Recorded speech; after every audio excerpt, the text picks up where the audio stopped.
جس سہانی گھڑی چمکا طیبہ کا چاند، جس سہانی گھڑی چمکا طیبہ کا چاند، اس دل افروز ساعت پہ لاکھوں سلام، اس دل افروز ساعت پہ لاکھوں سلام۔ صحاب رحمت باری ہے 12ویں تاریخ، صحاب رحمت باری ہے 12ویں تاریخ، کرم کا چشمہ جاری ہے 12ویں تاریخ۔ ہمیں تو جان سے پیاری ہے 12ویں تاریخ، عدو کے دل کو کٹاری ہے 12ویں تاریخ۔ ہزار عید ہوں ایک ایک لحظہ پہ قرباں، ہزار عید ہوں ایک ایک لحظہ پر قرباں، خوشی دلوں پہ وہ طاری ہیں 12ویں تاریخ۔ ہمیشہ تو نے غلاموں کے دل کیے ٹھنڈے، ہمیشہ تو نے غلاموں کے دل کیے ٹھنڈے، جلے جو تجھ سے وہ ناری ہے 12ویں تاریخ۔ حسن ولادت سرکار سے ہوا روشن، حسن ولادت سرکار سے ہوا روشن، میرے خدا کو بھی پیاری ہے 12ویں تاریخ۔ دوستان محترم، ماہ میلاد کی جلوہ گری پر تمام عاشقان رسول کو دل کی اتھاہ گہرائیوں سے مبارکباد پیش کرتا ہوں اور دعا کرتا ہوں کہ اللہ رب العزت ماہ میلاد کے صدقے ہم سب کی پوری زندگی کو بابرکت بنا دیں۔ دوستان محترم، اللہ رب العزت نے ارشاد فرمایا ہے، محبوب اگر تجھے پیدا کرنا مقصود نہ ہوتا تو میں آسمان و زمین، چاند و سورج، ستارے، ہوائیں، کسی چیز کو بھی پیدا نہ فرماتا۔ اور دوسرے مقام پر حدیث قدسی میں یہ الفاظ موجود ہیں کہ محبوب، میں نے اس پوری کائنات کو اس لیے پیدا فرمایا ہے تاکہ تمہارا مقام اور مرتبہ جو میری بارگاہ میں ہے وہ میں اپنے بندوں کو بتاؤں۔ تو محبوب علیہ الصلوۃ والسلام کا نور یہ کائنات کی سب سے پہلی مخلوق ہیں۔ اللہ رب العزت نے اپنے نور کی کرنوں سے، اپنے نور کے جلووں سے اپنے محبوب علیہ الصلوۃ والسلام کے نور کو پیدا فرمایا، اور پھر یہ نور ان گنت برسوں تک اللہ رب العزت کے خاص قرب اور رحمت کی جگہوں میں جلوہ فرما رہا اور اپنا ترقی کا سفر طے کرتا رہا، یہاں تک کہ جب حضرت آدم علیہ الصلوۃ والسلام کو پیدا فرمایا گیا اور آدم علیہ الصلوۃ والسلام کے جسم خاکی میں روح کو داخل ہونے کا حکم دیا گیا، روح داخل ہونے سے انکاری ہوئی اور روح کو اس خاکی پتلے میں وحشت محسوس ہوئی، تو اللہ تبارک و تعالی نے پیشانی آدم میں نور مصطفیٰ کو جلوہ گر فرمایا۔ حضرت آدم علیہ الصلوۃ والسلام جنت میں جب چلتے تو آپ کے پیچھے فرشتوں کی ایک پوری جماعت لگی رہتی۔ اللہ رب العزت کی بارگاہ میں حضرت آدم علیہ الصلوۃ والسلام نے عرض کیا، مولا یہ فرشتے میرے پیچھے پیچھے کیوں چلتے ہیں؟ کہا تمہاری پشت میں ہم نے جو نور رکھا ہے وہ نور ہماری تسبیح پڑھ رہا ہے۔ فرشتے اس نور کی تسبیح سننے کے لیے تمہارے ارد گرد چل رہے ہیں، یا اللہ وہ نور میں بھی دیکھنا چاہتا ہوں۔ اللہ رب العزت نے وہ نور حضرت آدم علیہ السلام کی شہادت کی انگلی میں چمکایا، تو حضرت آدم علیہ السلام نے چوم کر آنکھوں سے لگا لیا۔ پھر وہ نور یکے بعد دیگر منتقل ہوتا رہا۔ ہمارے آقا علیہ السلام فرماتے ہیں، لم ازل انقل من اصلاب الطاہرین الی ارحام الطاہرات۔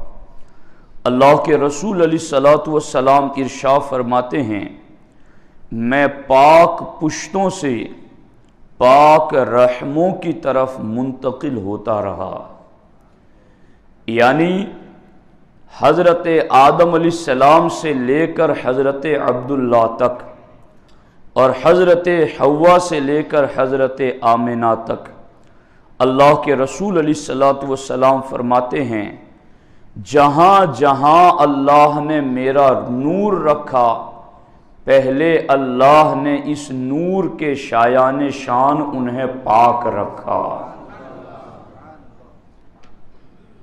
تو وہ باپ بھی پاک ہیں حضرت آدم علیہ السلام سے لے کر حضرت عبداللہ تک، اور وہ مائیں بھی پاک ہیں حضرت حوا سے لے کر حضرت آمنہ تک رضی اللہ تعالی عنہم اجمعین۔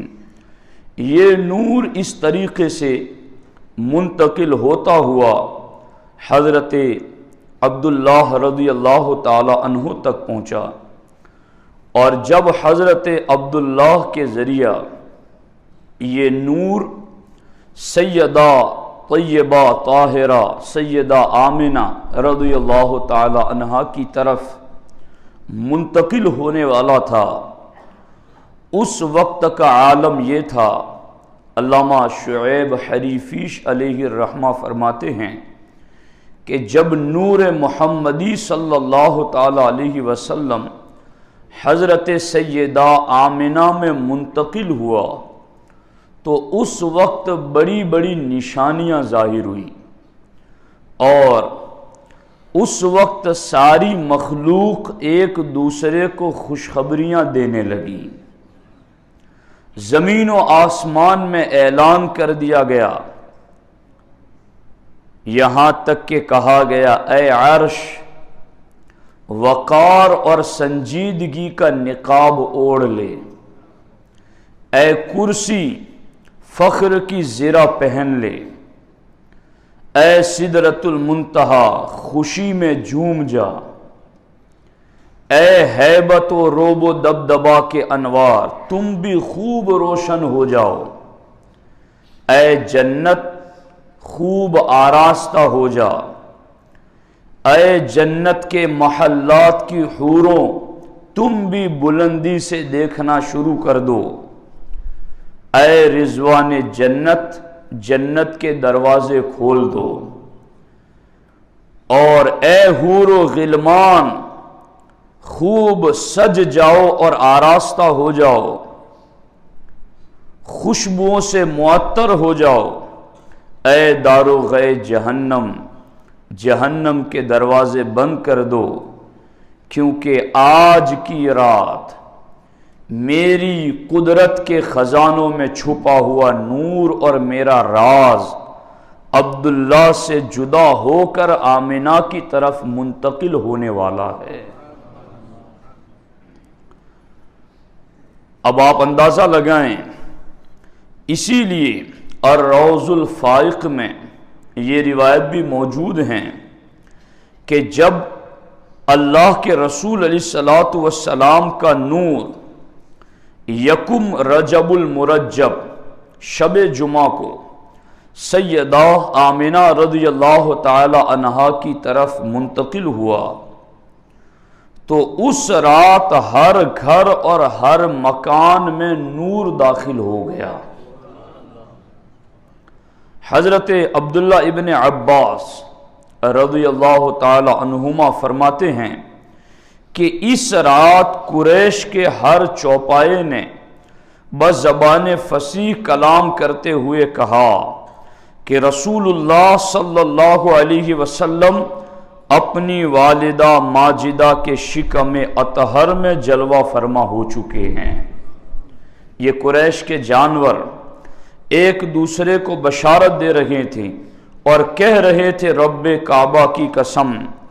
اللہ کے رسول صلی اللہ تعالی علیہ وسلم دنیا کے لیے امان اور دنیا والوں کے لیے نور بن کر تشریف لائے ہیں۔ آپ اندازہ لگائیں کہ ہمارے آقا حضور سید عالم صلی اللہ تعالی علیہ وسلم کا نور جہاں سے چلا اور پھر وہاں سے جب سیدہ آمنہ رضی اللہ تعالی عنہ کے پاک شکم میں جلوگر ہوا تو کس قدر قدرت کی نشانیوں کا اظہار ہوا۔ سیدہ آمنہ فرماتی ہیں ما شعورت انی حملت بہ، عورتیں جب حمل سے ہوتی ہیں تو ان کی طبیعت میں کچھ نہ کچھ بگاڑ پیدا ہوتا ہے، لیکن سیدہ آمنہ فرماتی ہے ما شعورت انی حملت بہ، مجھے پتہ ہی نہ چلا کہ میرے پیٹ میں محمد تشریف لا چکے ہیں۔ ولا وجدت لہ ثقلا، اور مجھے کوئی بوجھ محسوس نہیں ہوا، کما تجد النساء، جیسا کہ حاملہ عورتوں کو بچے کی ولادت پر بوجھ محسوس ہوتا ہے، الا انی انکرت رفع حیضتی واتانی آت وانا بین النائم والیقظی یقظان۔ فرماتی ہیں سیدہ آمنہ کہ عورتوں کو جو حالات حمل کے درمیان پیش آتے ہیں مجھے ایسی کوئی چیز کا پتہ نہ چلا، یہاں تک کہ میں جاگنے اور سونے کی درمیانی حالت میں تھی، یعنی بالکل میں سوئی ہوئی نہیں تھی، اور ایسے عالم میں ایک آنے والا میرے پاس آیا اور اس نے مجھے کہا حل شعورتی انکی حملتی، کہ اے آمنہ تجھے پتا ہے کہ تو حاملہ ہے؟ تو سیدہ آمنہ رضی اللہ تعالیٰ عنہ فرماتی ہیں فَكَأَنِّي أَقُولُ مَا أَدْرِي، گویا میں اسے جواب میں یوں کہتی تھی کہ مجھے نہیں معلوم۔ وقال، تو اس آنے والے نے مجھے کہا اِنَّكِ حُمِلْتِ بِسَيِّدِ هَذِهِ الْأُمَّةِ وَنَبِيِّهَا، اے آمنہ تیری گود میں نبیوں کا امام تشریف لانے والا ہے۔ آپ اندازہ لگائیں بِسَيِّدِ هَذِهِ الْأُمَّةِ وَنَبِيِّهَا، کہ اس امت کے سردار اور اس امت کے نبی تیری گود میں تشریف لانے والے ہیں۔ سیدہ آمنہ رضی اللہ تعالی عنہا فرماتی ہیں کہ بڑے آرام سے حمل کے سارے دن گزر گئے تو وہی فرشتہ جس نے مجھے پہلے خوشخبری دی تھی اس نے پھر آ کر مجھے کہا قولی اعیذہ بالواحد من شر کل حاسد، اے آمنہ اب تم یہ کہو کہ میں اللہ واحد سے اس کے لیے ہر حاسد کے شر سے پناہ مانگتی ہوں۔ پھر سیدہ آمنہ رضی اللہ تعالیٰ عنہ فرماتی ہیں پھر میرے گھر سوموار کے دن 12 ربیع النور کو نبیوں کے امام کی جلوہ گری ہو گئی۔ حضرت آمنہ رضی اللہ تعالی عنہ کے بارے میں حضرت عبد الرحمن ابن عوف رضی اللہ تعالیٰ عنہ کی والدہ جن کا نام الشفا تھا، وہ کہتی ہیں کہ اللہ کے رسول علیہ الصلوۃ والسلام کی ولادت کے وقت دایا بننے کا شرف مجھے ملا، تو فرماتی ہیں کہ جب سیدہ آمنہ رضی اللہ تعالیٰ عنہ کے یہاں اللہ کے رسول صلی اللہ تعالیٰ علیہ وسلم کی ولادت ہوئی تو اللہ کے رسول صلی اللہ علیہ وسلم کو میں نے اپنے دونوں ہاتھوں پر سہارا اور میں نے ایک آواز سنی جو آواز یہ تھی رحمکی ربکی، اے آمنہ تجھ پر تیرا رب رحمت نازل فرما رہا ہے۔ اور حضرت شفا کہتی ہیں فَأَضَاءَ لِي مَا بَيْنَ الْمَشْرِقِ وَالْمَغْرِبِ حَتَّى نَظَرْتُ إِلَى بَعْضِ قُصُورِ الشَّامِ، فرماتی ہیں کہ میرے بیٹے کی ولادت کے وقت، یعنی یہ سیدہ شفا کہتی ہیں کہ حضرت آمنہ نے یہ فرمایا فَأَضَاءَ لِي مَا بَيْنَ الْمَشْرِقِ وَالْمَغْرِبِ، کہ جیسے ہی اللہ کے رسول صلی اللہ تعالی علیہ وسلم پیدا ہوئے تو میرے سامنے مشرق اور مغرب میں چاروں طرف روشنی ہی روشنی پھیل گئی۔ حتیٰ نظرت الی بعض قصور الشام، یہاں تک کہ میں نے مکان میں بیٹھے بیٹھے ایسا نور چمکتے دیکھا کہ جس نور کی روشنی میں مجھے شام کے محل نظر آنے لگے۔ کہاں شام؟ سیریا، مکہ سے کتنا دور، مگر ولادت مصطفیٰ علیہ السلام پر ایک ایسا نور چمکا جس سے مغرب و مشرق بھی روشن ہو گئے اور شام تک کے محلات انہیں نظر آنے لگے۔ حضرت شفا کہتی ہیں کہ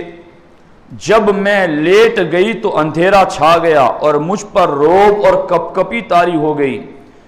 میری دائیں جانب سے روشنی ہوئی تو میں نے کسی کہنے والے کو سنا، وہ پوچھ رہا تھا اَيْنَ ذَهَبْتَ بِهِ، تم اس بچے کو لے کر کہاں گئے تھے؟ یعنی حضرت شفا جو سرکار دو عالم صلی اللہ علیہ وسلم کی ولادت کے وقت وہاں دایا کی ذمہ داری نبھا رہی تھی، وہ کہتی ہیں جب نور چمکا تو مجھ پر ایسا روب طاری ہوا کہ میں ہوش میں نہ تھی، اور پھر جب میں ہوش میں آئی تو میں نے کسی کہنے والے کو یوں کہتے ہوئے سنا اَيْنَ ذَهَبْتَ بِهِ، کہ اس بچے کو لے کر کہاں گئے تھے؟ تو جواب ملا میں انہیں لے کر کے مغرب دکھانے گیا تھا، اور پھر وہی اندھیرا اور روب مجھ پر طاری ہو گیا، پھر بائیں جانب سے روشنی ہوئی، میں نے سنا کہ کوئی پوچھ رہا تھا اَيْنَ ذَهَبْتَ بِهِ، اس نو مولود بچے کو کہاں لے گئے تھے؟ تو جواب دیا کہ میں انہیں مشرق کی طرف لے گیا تھا، یعنی جن کے پرچم مشرق اور مغرب میں لہرائیں گے آج ولادت ہوتے ہی انہیں اپنی پوری سلطنت دکھا دی جائے۔ اللہ کے رسول علیہ السلام کو یوں مشرق اور مغرب دکھا دی گئی، اور اسی پر بس نہیں گئے۔ حضرت آمنہ فرماتی ہیں کہ جب ولادت ہوئی تو میرا فرزند زمین پر گھٹنوں کے بل بیٹھا تھا اور آسمان کی طرف دیکھ رہے تھے، آپ کی ناف کٹی ہوئی تھی اور آپ ختنہ شدہ پیدا ہوئے، اور جب اللہ کے رسول علیہ السلام پیدا ہوئے تو سب سے پہلا عمل آپ نے یہ کیا کہ آپ نے ننھے ہاتھ زمین پر رکھ کر کے پیشانی رب کی بارگاہ میں جھکا دی، اور آپ نے سب سے پہلا عمل جو کیا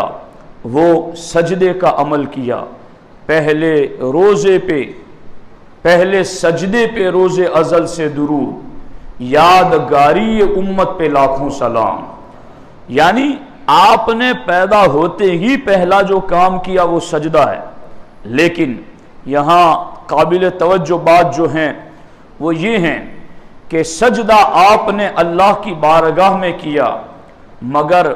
اس سجدے میں آپ نے کیا پڑھا؟ سجدے میں آپ نے پڑھا رب حبلی امتی، رب حبلی امتی، رب حبلی امتی۔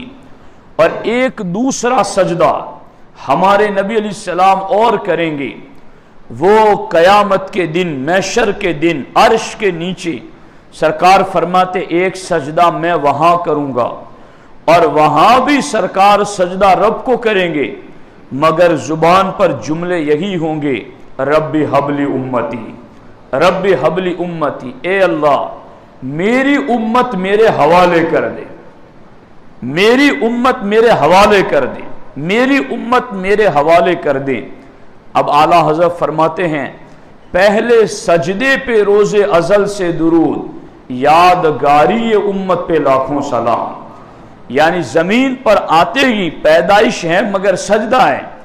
مگر سجدے میں آتے ہی آپ اپنی امت کو یاد کرتے ہیں۔ تو اس امت کا بھی اخلاقی فرض ہے، جو نبی پیدا ہوتے ہی امت کو یاد رکھیں، وہ امتی بھی سچا وہی ہوگا جو زندگی کی آخری سانس تک اس نبی کو یاد رکھیں، ان کے فرامین کو یاد رکھیں، ان کی سیرت اور ان کے کردار کو یاد رکھیں۔ ہمارے آقا حضور سید المرسلین صلی اللہ تعالی علیہ وسلم جب پیدا ہوئے تو آپ ختنہ شدہ تھے، ناف بریدہ تھے۔ حضرت عبد المطلب رضی اللہ تعالیٰ عنہ کو یہ دیکھ کر بڑا تعجب ہوا، تو اس وقت حضرت عبد المطلب نے کہا تھا لَيَكُونَنَّ لِإِبْنِ شَأْنٌ، میرے اس فرزند کی بہت بڑی شان ظاہر ہوگی، یہ بڑی شانوں والا ہیں، یہ بڑی عظمتوں والا ہیں، اللہ نے اس کو بہت بلندیاں عطا کی ہیں۔ اور حضرت حسان ابن ثابت رضی اللہ تعالیٰ عنہ جنہوں نے لمبی عمر پائی تھی، حضرت حسان رضی اللہ تعالیٰ عنہ فرماتے ہیں کہ 60 سال میں نے جہالت میں گزارے اور 60 سال میں نے بحیثیت مسلمان گزارے۔ حضرت حسان فرماتے ہیں کہ میری عمر ابھی 7-8 سال تھی اور مجھ میں اتنی سوجھ بوجھ نہیں تھی، لیکن ایک دن میں نے سنا کہ صبح صبح ایک اونچے ٹیلے پر مدینہ شریف میں ایک یہودی کو میں نے چیختے چلاتے ہوئے دیکھا، اور وہ یہ اعلان کر رہا تھا یا معشر یہود فاجتمعوا الی، اے یہودیوں میرے پاس اکٹھے ہو جاؤ، میرے قریب آ جاؤ۔ جب اس کا اعلان سن کر یہودی اس کے قریب آ گئے اور اس سے پوچھا بتاؤ کیا بات ہے، تو اس یہودی نے کہا طلع نجم احمد الذي ولد به في هذه الليلة، اے اہل یہود آج احمد کی آمد کا ستارہ طلوع ہو چکا ہے، جن کی بشارتیں حضرت عیسیٰ اور حضرت موسیٰ دیتے رہیں، اے الذی طلوعہ علامت علی ولادتہ، یعنی وہ ستارہ محمد مصطفیٰ صلی اللہ علیہ وسلم کی ولادت کی علامت تھا، آج وہ ستارہ طلوع ہو چکا ہے۔ اور اس کے بعد حضرت سیدہ عائشہ فرماتی ہیں کہ مکہ میں ایک یہودی رہتا تھا، اور جب وہ رات آئی جس رات اللہ کے رسول علیہ السلام کی ولادت ہوئی، تو اس یہودی نے قریش جو محفلوں میں بیٹھے ہوئے تھے ان سے جا کر پوچھا اے قریش آج رات تمہارے یہاں کوئی بچہ پیدا ہوا ہے؟ تو قوم نے اپنی بے خبری اور لا علمی کا اظہار کیا کہ ہمیں نہیں پتہ ہے۔ تو اس یہودی نے کہا میری بات خوب یاد کر لو، آج کی رات اس آخری امت کا آخری نبی جلوہ گر ہو چکا ہے، آخری امت کے آخری نبی تشریف لا چکے ہیں۔ اے قریشیوں وہ تمہارے قبیلے میں سے ہوں گے، ان کے کندھے پر ایک جگہ بالوں کا گچھا ہوگا۔ لوگ یہ بات سن کر اپنے اپنے گھروں پر گئے، ہر شخص نے اپنے گھر والوں سے پوچھا تو بتایا گیا کہ آج رات عبداللہ بن عبد المطلب کے یہاں ایک فرزند کی ولادت ہوئی گئے جس کو محمد کے مبارک نام سے یاد کیا جاتا ہے، جن کا نام محمد صلی اللہ تعالی علیہ وسلم رکھا گیا ہے۔ اس یہودی نے کہا کہ مجھے بھی وہ نو مولود دکھاؤ۔ جب حضرت آمنہ کے گھر آئیں اور اس نے کہا کہ مجھے اپنا فرزند دکھاؤ، تو اس نے بچے کی پشت سے کپڑا ہٹایا، وہ یہودی بالوں کے اس گچھے کو دیکھ کر گش کھا کر یعنی بے ہوش ہو کر گر پڑا۔ جب اسے ہوش آیا تو لوگوں نے پوچھا کہ تمہیں کیا ہو گیا ہے، کیوں تم اتنا افسوس کر رہے ہو؟ اس نے کہا قد ذہبت النبوۃ من بنی اسرائیل، آج سے بنی اسرائیل سے نبوت ختم ہو گئی، اے اہل قریش خوشیاں مناؤ، مشرق و مغرب میں اب قیامت تک ڈنکا بجے گا تو تمہارا بجے گا، اس لیے کہ آج یہ آخری نبی تمہاری قوم میں تشریف لائے ہیں۔ تو آپ اندازہ لگائیں، یہ جو میں نے روایتیں آپ کو پڑھ کر سنائی نا، اسی حوالے سے شاہ ولی اللہ محدث دہلوی علیہ الرحمہ فرماتے ہیں کہ میں حرم شریف میں تھا اور ٹھیک 12ویں میلاد کو مکۃ المکرمہ میں 12 میلاد کو ہونے والی محفل میلاد میں شریک تھا، اور اس محفل میں سرکار کی ولادت کی یہی روایتیں پڑھی جا رہی تھی۔ شاہ ولی اللہ محدث دہلوی فرماتے ہیں جس وقت ولادت مصطفیٰ پر روایتیں پڑھی جا رہی تھی تو میں نے اچانک دیکھا کہ اس مجلس پر کئی انوار چھا گئے ہیں، اس مجلس کو نور نے چاروں طرف سے ڈھانپ لیا ہے۔ شاہ ولی اللہ محدث دہلوی علیہ رحمہ فرماتے ہیں میں نے غور کیا تو پتا چلا یہ رحمت الہی کے فرشتوں کے انوار ہیں جو محفل میلاد میں تشریف لائے ہیں۔ تو اے عاشقان رسول علیہ السلام، یہ پاکیزہ مہینہ